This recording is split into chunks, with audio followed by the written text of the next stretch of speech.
Hi, this is Janet McGilligan. It is Friday, November 28th, and every single day I get some kind of photograph, some kind of text, basically accusing me of being Muslim Brotherhood.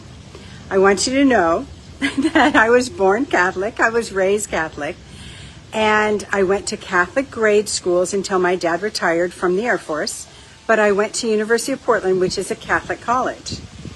I first came to Sudan with the NIF, the National Islamic Front, because in 1996, I was a China hand, and I was at the Chinese embassy when I met Mahdi Ibrahim Mohammed, who was the Sudanese ambassador to the U.S. We talked about Sudanese history. So if you wonder why I know about Sudanese history, it's because from the very beginning, that's what fascinated me about the Sudan. So I was talking to him about bringing the jewels of the Nile to the United States.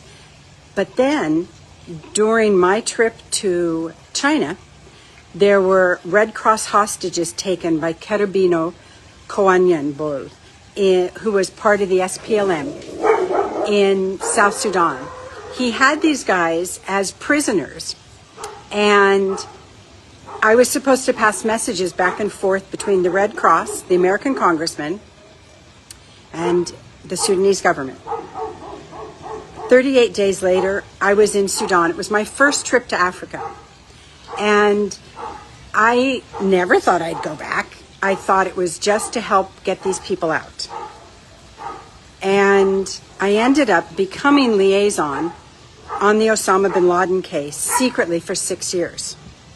Now, during that time period, when I went to Mass, which is a Catholic service, in 1998, that was the day that the police came to arrest now Cardinal Zubair. He was an archbishop at the time. So I took the arrest order. I'm moving away from the dog. I took the arrest order from the police that were there at St. Matthew's, and I marched into the office of the foreign minister, Mustafa Osman. There was a conference going on, and I took the paper and I slammed it on the desk and said, "You told me there was religious freedom in this country. We'll explain this." And I became liaison between the Sudanese government and the National Islamic Front. Shortly after this time, in 1998, the U.S. government bombed El Shifa Pharmaceutical. I brought NBC News in, and we broke the story that this was a pharmaceutical factory.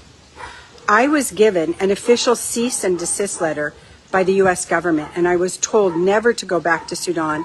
I was threatened with arrest by the State Department by one of Madeleine Albright's staff, a guy named Steve Schwartz. I was told I'd be put in prison if I continued working for the Sudanese. And I basically said to them, go ahead and arrest me. Well, obviously they didn't, because there were no grounds for arrest. And at that time, there was a U.S. congressman named Bill Archer, and he was the chairman of the House Ways and Means Committee. And he was from Texas, and he fought on my side so that I could continue working between intelligence services, the FBI, and the Muhabarat in Sudan. So I have pictures with President Bashir and Mahdi Ibrahim and the head of the Zukat and the ministers of agriculture and ministers of, gosh, everything. And these guys that are saying are Muslim Brotherhood, it totally cracks me up. I think it was 2007, I was going back and forth between Sudan and Egypt to stop an impending war on the Nile, at the request of the Egyptian Deputy Prime Minister Yusuf Wali. I was a part of Naivasha. I was a part of Machakos and the peace agreements. I have had the most amazing time in Sudan, but it doesn't make me Muslim Brotherhood, because as we know, there are no Muslim brothers in Sudan. That's an Egyptian thing. So when the UAE and the RSF smear me, honestly, I just laugh, because Google exists. You'll see all these photographs. And when the UN was kicked out It was the United Nations who came to me and said, with the Small Arms and Light Weapons Committee, would you get us back in? I said, sure.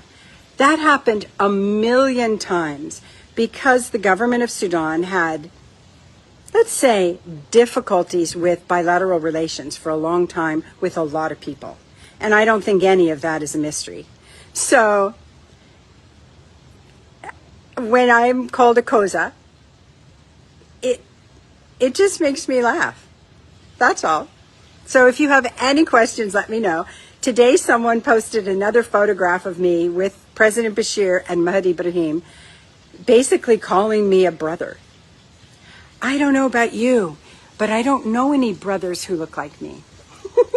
Bye.